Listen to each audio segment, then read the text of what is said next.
It's always a pleasure to have you on our newspaper review on Citizen 93.7 FM Abuja. My name is Lawrence Somoite. Welcome to the last episode for the week. Yes, as usual, we will be traveling around the pages of the papers this morning. So many headlines to look at, and during the second half of the show, we will do the needful as usual. We start off from the Punch newspaper. The headline story here: Dangote refinery projects 650,000 barrels per day in June.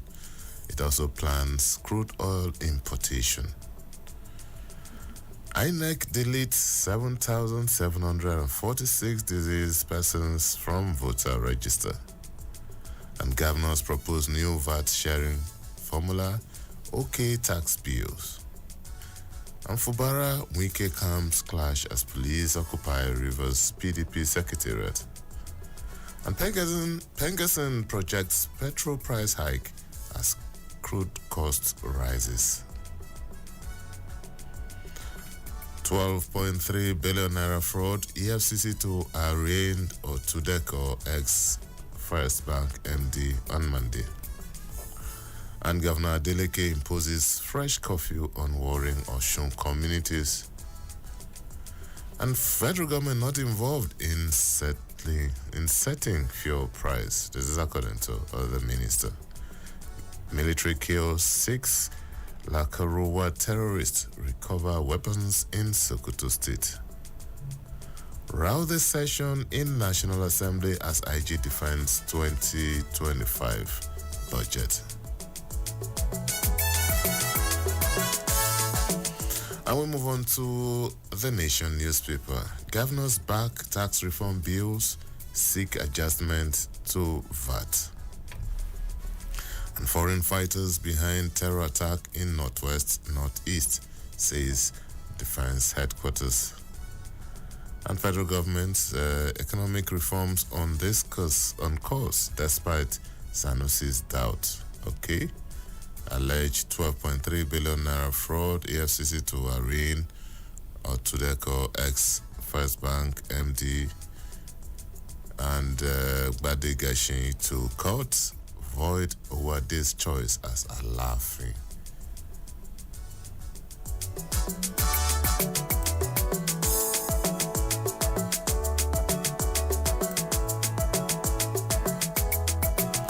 All right, we move on to the Nigerian Tribune now. Uproar disrupts IGP's defense of 2025 budget proposal. And governors back tax reform bills, propose new VAT sharing formula. And governors give National Assembly thumbs up on tax reform bills. And Wike withdraws Maitama plots from Speaker Abbas Uzodinma and others. And still on this Sanusi story, we don't need your help for Tinubu's economic reforms. Federal government replies Emir Sanusi.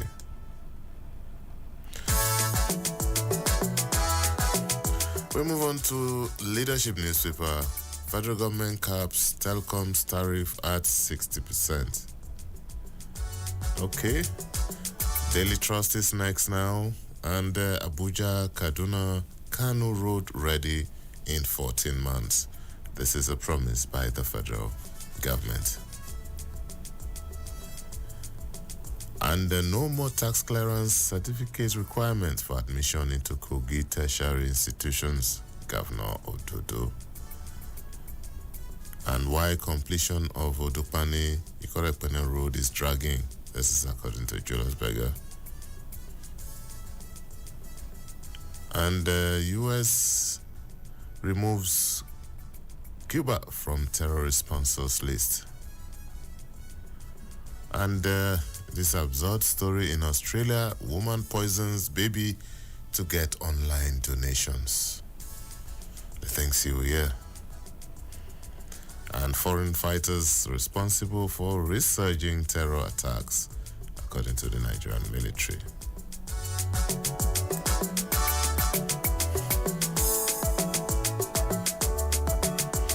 Influx of ISWAP Southern governors mobilize, activate regional security. That's coming from the Vanguard newspaper. And Alafin also Prince Gbadegeshin challenges Wade's emergence in court. Looks like we are in for a long-drawn legal battle. And on insecurity, Matawale stresses need for modern equipment. And Dangote refinery reduces pressure on European markets. This is according to OPEC. Afenifere to Ohanaeze president strengthens restructuring partnership for Nigeria's unity. And still staying with the Vanguard newspaper, high electricity tariffs will install solar panels in varsities, according to President Bola Tinubu. And Ondo State local government polls, PDP withdraws, candidates kick as police restrict movement. Tinubu's reforms will liberate Nigeria from political bondage. That's according to Chief BC Akonde. Meanwhile, happy birthday to Chief BC Akonde, elder statesman, former governor for Osun State, former chairman of APC, and so many others. Nigeria to host West Africa's Industrialization Summit. And World Bank projects 3.6% economic growth for Nigeria.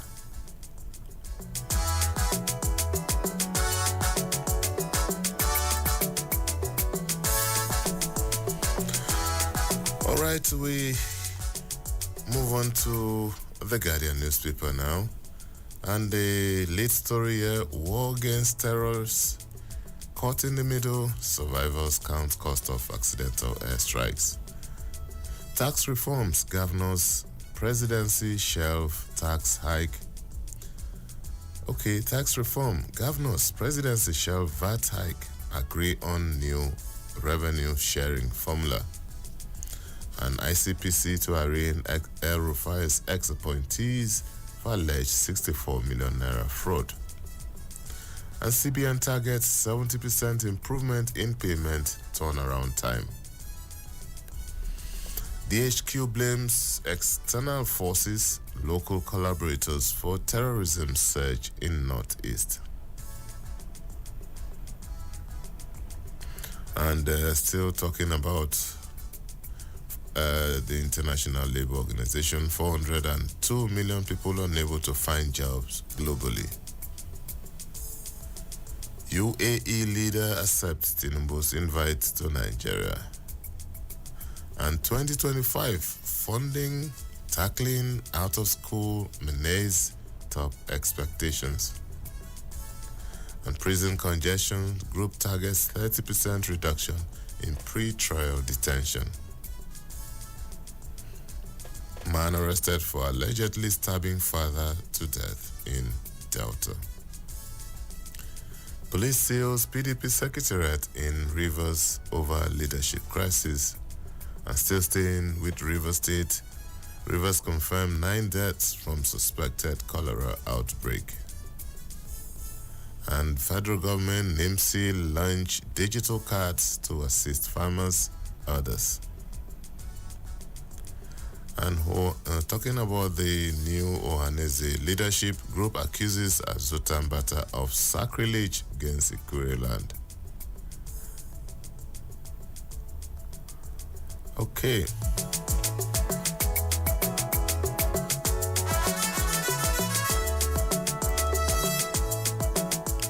All right, we move on to penpushing.com now. Governor Fubara approves 50 million naira for widows of fallen soldiers. If you want the details of that, check out penpushing.com. And still staying with penpushing.com, pronounce me as duly appointed Alaafin for your within 30 days or face legal suit, Gbadegeshin tells Governor Makinde. And that's still on penpushing.com, a source of authentic news globally. All right, we'll take a short break now, and when we return, Mr. Salami is standing by to help us through the second half of the show. Please don't go away. Still newspaper review on Citizen 93.7 FM in Abuja. The program will return shortly.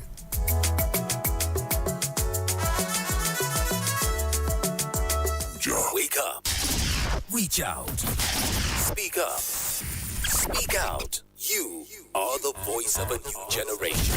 And this is your station. Talk Radio 93.7 Citizen FM.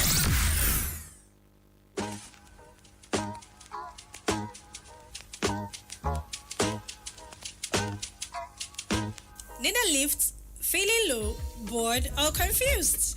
Wants your dream to brightly glow? Here is what to do. Women's Corner is waiting just for you. Education, work, lifestyle, career, mentorship, and family too.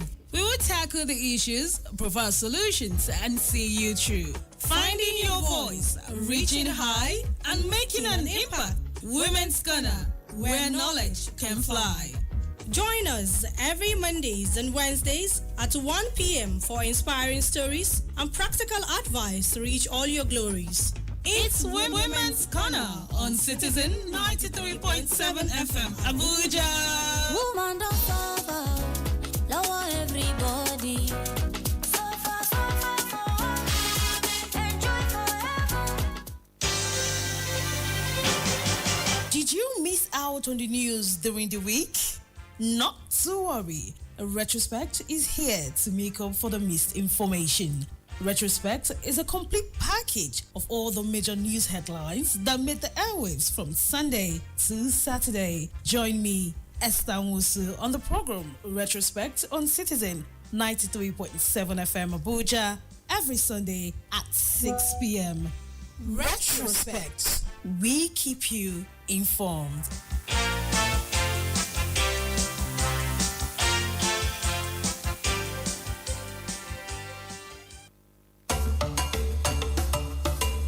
Hello, Abuja. You are listening to 93.7 Citizen FM, the latest radio station based in Nigeria's capital. Our station seeks to broadcast a broad mix of culture and views with priority given to development programming to enable residents share ideas and opinions, music and drama. At Citizen FM, we believe in progressive talk and solution-driven conversation. Our aim is to build a united Nigeria by bringing people of diverse culture together through communication. Enjoy listening to 93.7 Citizen FM. We are more than just a radio station. We are a part of your life.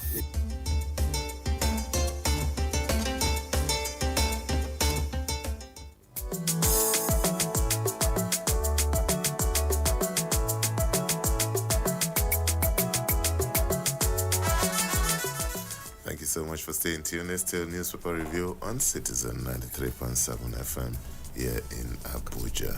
And welcome to the second half of the show. This is where we look at some of the stories in detail. And to help us do that, Mr. Salman Salami is in the studio. Good morning, sir. Very good morning to you, Mr. Lawrence Umweti, and our teaming citizen listeners. Yes, once again, welcome on the show. Yesterday, I was hailing Mr. Salami in the morning, and a lot of you did not know why. It paid off after the show. The Salami really took care of me yesterday. And you know what that means. They say when you appreciate what was done yesterday, you are opening up the ways for today. Once again, Eshigon sir, thank you for yesterday. My prayer is that they don't give you a job at police college. I don't know what you mean by that. Anyway, back to the show. Mr. Salami, let's start with this story, which understandably would attract our attention, because anything that bothers on the territorial integrity of Nigeria as a nation, we are really very much interested. Defense headquarters blames external forces, local collaborators for terrorism surge in Northeast. The defense headquarters yesterday attributed the recent upsurge in terrorist activities in the Northeast to the influx of foreign fighters reinforcing local groups. The Director of Defense Media Operation, Major General Edward Buba, made this disclosure while briefing newsmen on the armed forces operations in Abuja. According to him, he said, there's a quote here, these foreign fighters are from the Sahelian region. The other contributing factor is the local collaborators that form a support base for these terrorists. They serve as informants to the terrorists reporting on troops' movement. Despite the situation, troops are profoundly conscious of their role and responsibility in ending insurgency and terrorism in the nation. Abuba said the troops might record occasional tactical setbacks, but their strategic objective of breaking the terrorist will to fight remains unhindered. Mr. Salami. Well, I think that by now we should know that the kind of war that is going on is not the normal one. It is what they call asymmetrical war. Your opponent knows you. You don't know who your opponent is. And they don't fight by the rules. Where I want to plead with journalists, we journalists, is that we should be mindful of the way we give them oxygen. I mean the terrorists. All they want is to be in the news. Exposure. Publicity. There will be occasional tactical setbacks. No doubt about that. But we should not hype it. Because that is what they are looking for. If we do hype it, we are demoralizing the troops. And this is not good for us. If out of 10, you win 8, you lose 2, and not even losing the 2, but in life, win some, lose some. But there should be more winnings than losing. Of course, we all know that the Nigerian troops, our military men, they are dealing decisively with the bandits, the terrorists, and the non-state actors. But like we always say, in war, there must be casualty. Yeah. We should be patriotic. When I say we, I'm talking of we media men. We the purveyors of news. We the minders of other people's business should be patriotic enough and know that we hold this country a lot. We cannot practice journalism if the country is not at peace. I thank Major General Edward Buba for keeping us up to date almost on a weekly basis as to the goings on in the theaters of war. This is one war that we cannot afford to delay. We will win this war, no doubt about it. We will. But definitely we do not need to delay. Let's finish this war and come back home. All right, Mr. Salami, yes, I agree with you that the media has a very important role to play, but I would also want us to expand that scope to include citizens, because these days, citizen journalism has completely taken over the world through social media. And if you see the legacy media, the mainstream media has always been restrained in his reportage of these things. Most of this sensationalism you find on social media and maybe a few other outlets. But the truth is that without the collaborators, the local collaborators, yes. the foreign fighters can hardly succeed because they operate based on information on ground. And so citizens need to know that you cannot bring your country down simply because of one or two grudges you think you have, which may end up affecting the future of your children even when you die, because certain things, certain actions live to haunt us, live after us after we do. For example, when you decide to give information on troop movement and several soldiers are killed. And one thing a lot of Nigerians don't know is that for any operation that the army or the military goes, you have Nigerians on all walks of life. For every battalion, every division of the Nigerian army, you have people from every part of this country. So, if you decide that you hate a particular region and you decide you want to help the terrorists, you are putting the lives of your own people, your brothers and sisters, in danger. So, citizens need to be able to give this timely information to the proper authorities, military men, local government, political leaders.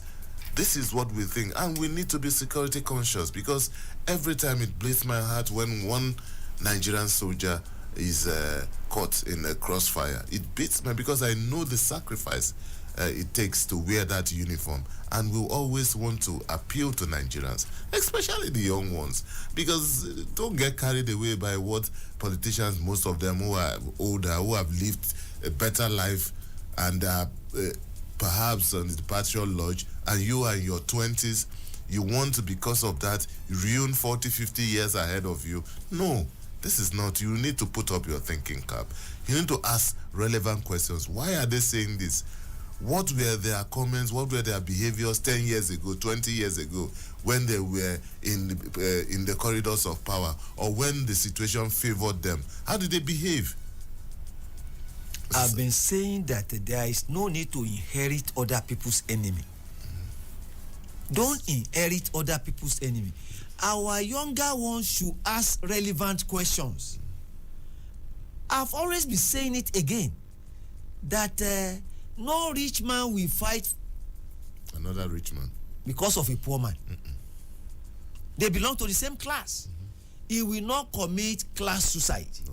It's only the poor man who doesn't know that the poor man from Kaura Namoda and the poor man from Ijayi, or the poor man from Otukpo, or maybe in Abakaliki, they are united by poverty. They belong to the same class. And they should make sure that the common enemy they have is, you know what I'm talking about. There is the need for us to unite and move this country forward.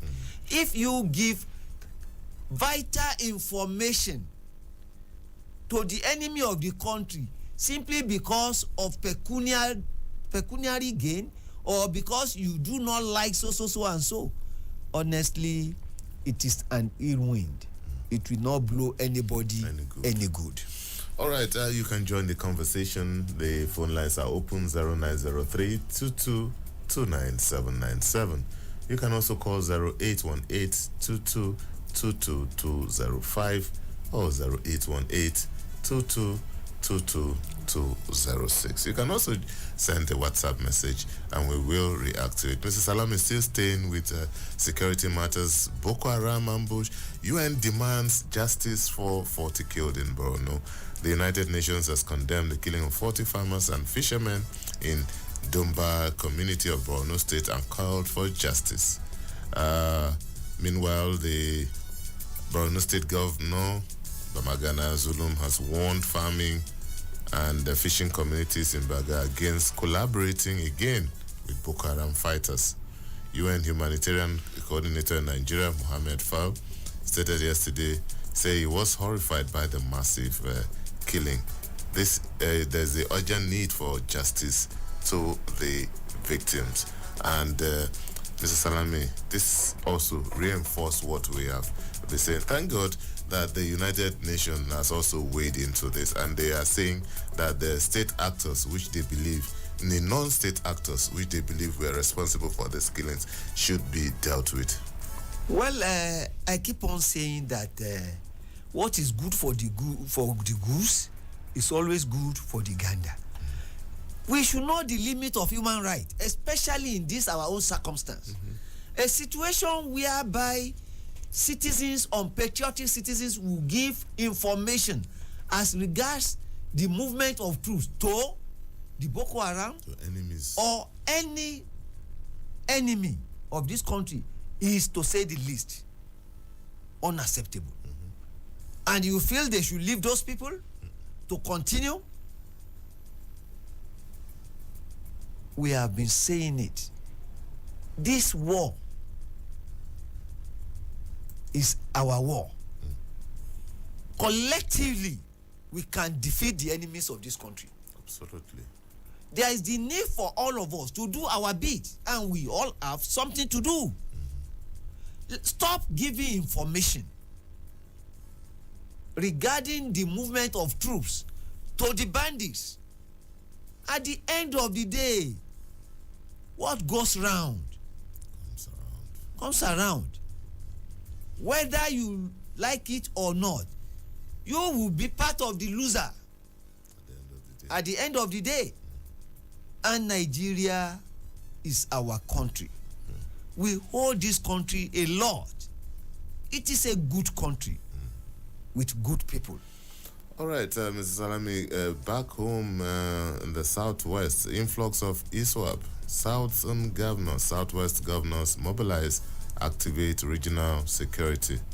Governor Dapo Abiodun of Ogun State and chairman of the Southern Governors Forum disclosed yesterday that he had mobilized his colleagues in the south to activate a robust platform to exchange intelligence and robust operational synergy. He also assured that they are fully committed to the security of the region against reports of terrorist attack.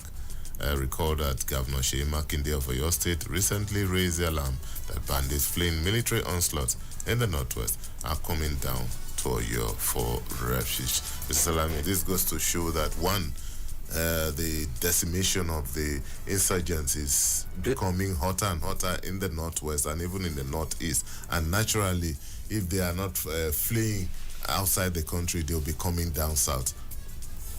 Lawrence, I have a lot of issues and questions, and I'm bothered. I'm bothered in the sense that whenever this so-called ghosts called bandits and not state actors, when they intend to leave the northeast or northwest, how did they move? As to get to the southwest or to flee. Let us break it down. How did they flee?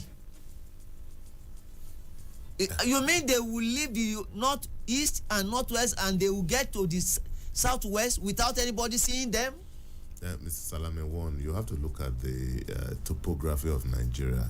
There are a lot of forests, a lot of uninhabited lands across all over that they move.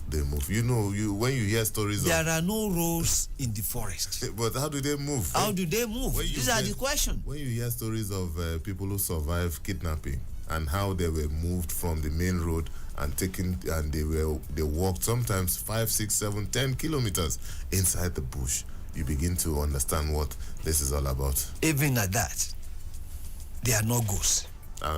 Absolutely. We still need to do more. We, the people, collectively, we need to do more. We can help the military men or the security men by providing timely and intelligent information. That is what they need. They are not miracle workers. They only work based on information, credible information. If it is possible that the unpatriotic ones amongst us will give information of the movement of the troops to the Boko Haram, why can't we do what is right and give information, credible information about these non-state actors, about the enemies of this country to the security men, so that once and for all they can liquidate them or neutralize them, even though they have been doing that. All right, let's leave security matters for now, and let's talk about economics, business, and tax. Governors back tax reform bills, seek adjustments to VAT.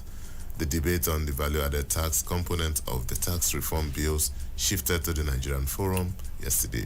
The governors who backed the 4 bills presented to the National Assembly by President Bola Tinubu proposed some adjustment to ensure equitable distribution of resources.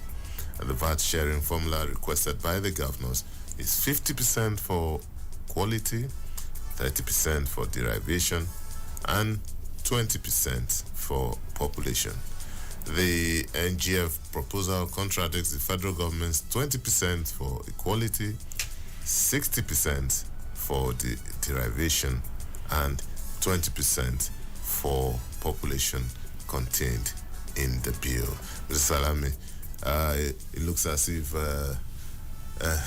negotiations are moving gradually. We are getting there. Well, dialogue is the word. There's I keep on saying that Jojo is better Than war. than war. All right. Well, let's see how this will pan out at the end of the day. Let's move on to some other stories in the papers.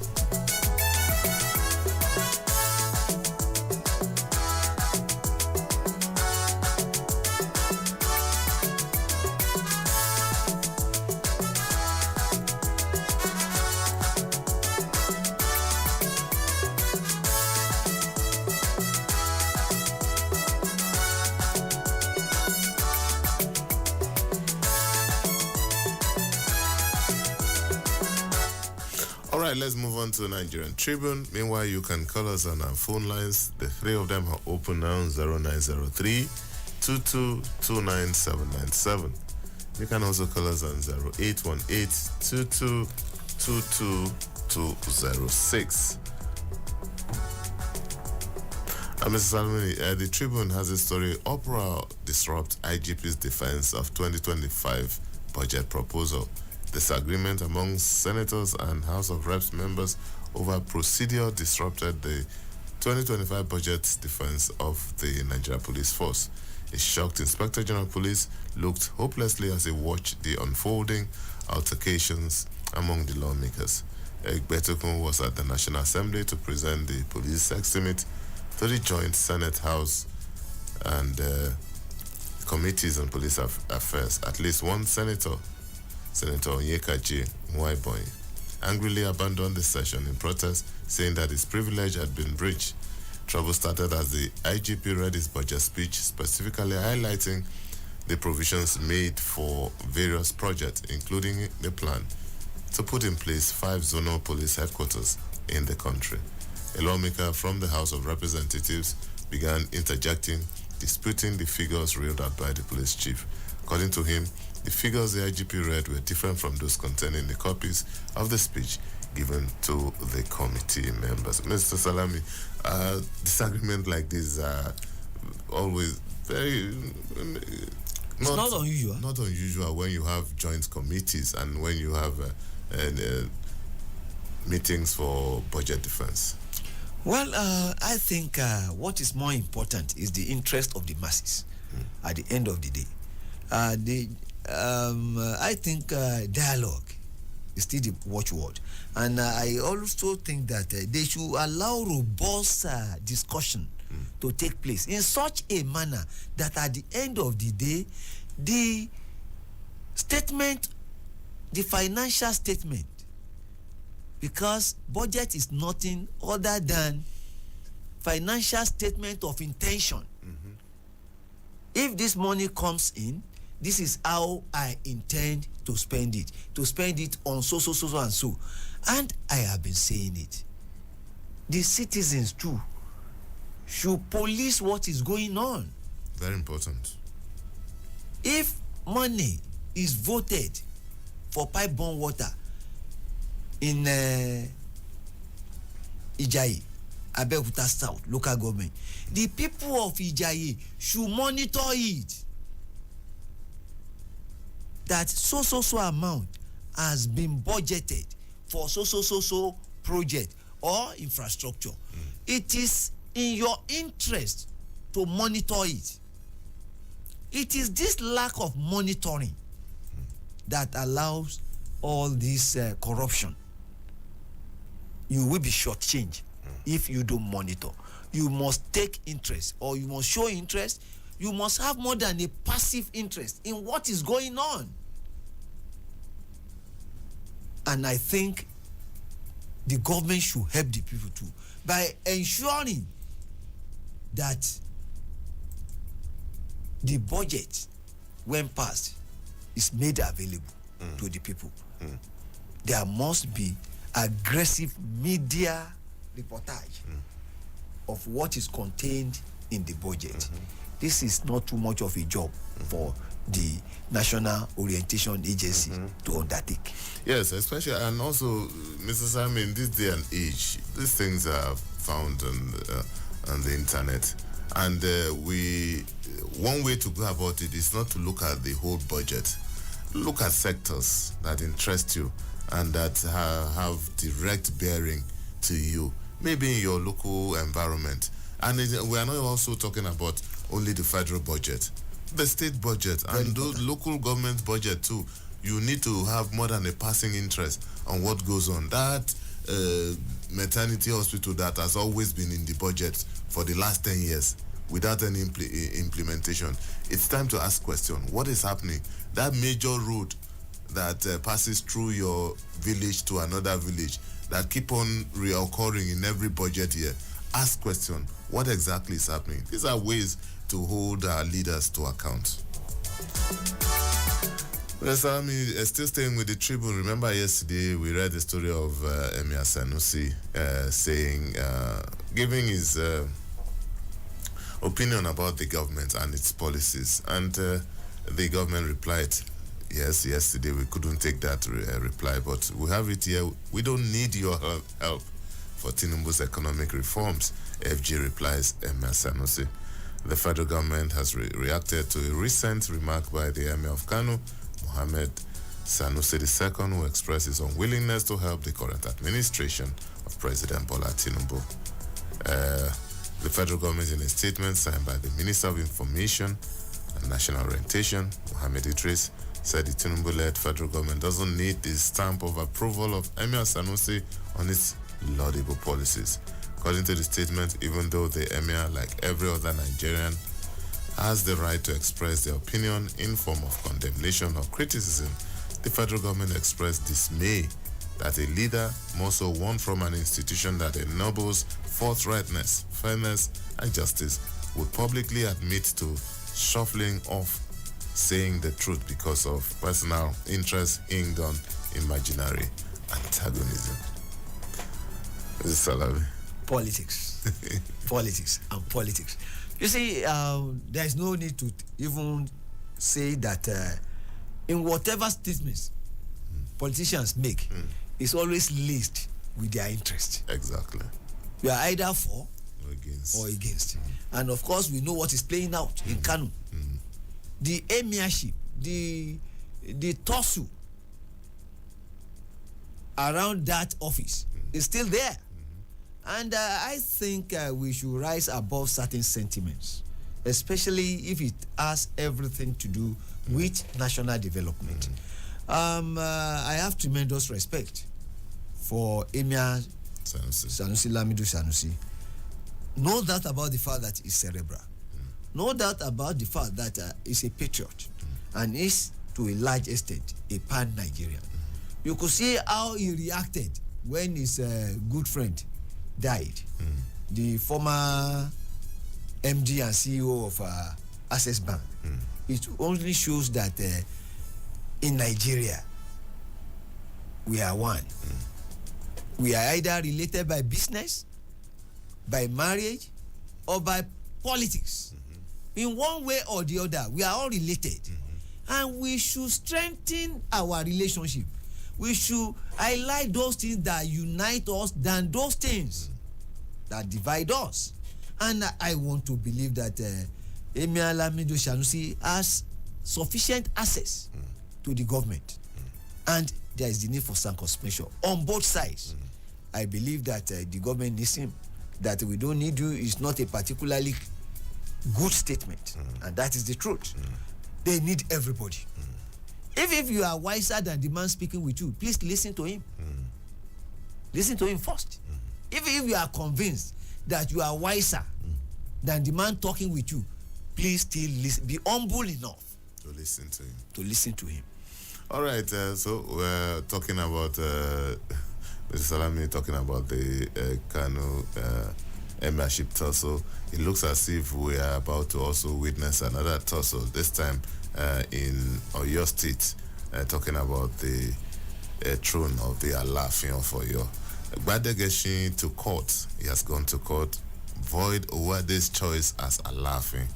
The Kingmakers selected candidates for the Alafin stool, Prince Lukman Badegashi, has accused Oyo State Governor of usurping the powers of the Oyo Mercy and violating the Alafin Chieftaincy Declaration of 1961 with his appointment of Prince Abimbola Uwade as the Alafin of Oyo. Badegashi said Makindi's alleged reliance on Ifa consultation contradicted the judgment of the Oyo State High Court of December 9, 2022, which declared Ifa consultation in the selected process unlawful, as it is not provided for in the Alafin Chieftaincy Declaration of 1961. Consequently, he has headed for the Oyo State High Court the appointments and presentation of the staff of office to Prince Uwade as the new Alafin of Oyo by the governor. So, Salam. That is the way to go. Anybody who feels aggrieved should go to court, and that is his constitutional right. And of course, I know that the courts of law and courts of justice will look at the issues and all the relevant and extant laws and come to a conclusion, to a judgment, and give a judgment. The most important thing in all this, we should be able to ask ourselves genuinely and sincerely the question, why do I want to be the Alafin? What exactly do I want to do differently as the Alafin? Knowing fully well that power comes from God. Why did I say so? If you are the Alafin, you have power, traditional power, and you have power over your subjects and privileges too. We should always be mindful of the fact that at the end of this sojourn on this terrestrial plane called earth, we will give account to Almighty God. That is why we must ask ourselves questions before we even aspire. If you know that you don't have what it takes to be so, why do you aspire? And if you get it, know that it's for a reason that the creator, the undesigned designer, the unmoved mover, the I am that I am, knows why he allowed you to be the king or the president or the governor or the councillor or a senator. There is a purpose. Please fulfill that purpose. That purpose cannot be anything other than to render quality and selfless service to the people. Impact lives. Leave a legacy.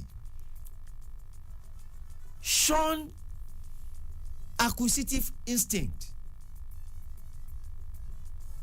After all, at the end of the day, we came with nothing and we will go back with nothing. Fact. All right, from Kano to Oyo, and now let's look at from Afenifere to Ohaneze. Afenifere to New Ohaneze. President strengthens restructuring partnership for Nigeria's unity. The Pan-Yoruba socio-political organization, Afenifere, yesterday urged the new President General of the Ohaneze Ndigbo, Senator John Azutambata, and the group's new executive council to continue their partnership with Afenifere to demand for restructuring. In a statement by its deputy leader and national publicity secretary, Oladipo Olaitan, and Prince Justice Faloyi, respectively, said the same should be done with their partners in the South and members of the Middle Belt Leadership Alliance, stressing that they were all created for cultural, political, and economic justice in Nigeria. The Yoruba group stated that Ohaneze has been its major ally in the pursuit of good, fair, and just governance in Nigeria. Mr. Salami. I have a different opinion. The Afenifere, the Ohanese, and the Arewa Consultative Forum, or Northern People's Forum, as it were, they are all regional organizations formed towards actualizing what they consider best for their people. And I don't want to see it as sort of let the Afenifere and the Ohanese come together and demand for a restructuring of the country. They should bring all the critical stakeholders to the table, and we should all agree on what is best for this country. I don't want it to appear as if it is the South against the North, or the South coming together to request for what they consider as the best, because as they are wise from the house of the wife, they are also wise from the house of the concubine. Mr. Sami, see, for these things are just normal. It's just that maybe because they do it public, all over the time there's always been consultation. I think that's what the Afenifere is trying to say, because at the end of the day, when you sit at the round table, you will need allies. You will need to have reached out to some people. And when it comes to that, when you bring proposals, there are some that others will support, and there are some that they will not. So it's still a part of consultations, which we always encourage. It's better than creating some very serious or toxic environments in the media and raising political tension. It's always good to consult. It's always good to reach out to others of like mind. At the end of the day, the interest of your region will always be uppermost. All right, Mr. Salame, thank you so much for your interventions. As always, very grateful to you, and always appreciate your interventions, because this does not come easy at the end of the day. Thank you so much, Mr. Salmon Salami, Chief Operating Officer, Citizen 93.7 FM. It's a pleasure being here, and happy weekend. Yes, I hope I've done enough to get something very good this weekend. I'll tell you guys about it on Monday, how Mr. Salami treated me. But I know my Oga, this one got too much. Well, my name is Lawrence Umete. Enjoy the rest of your day.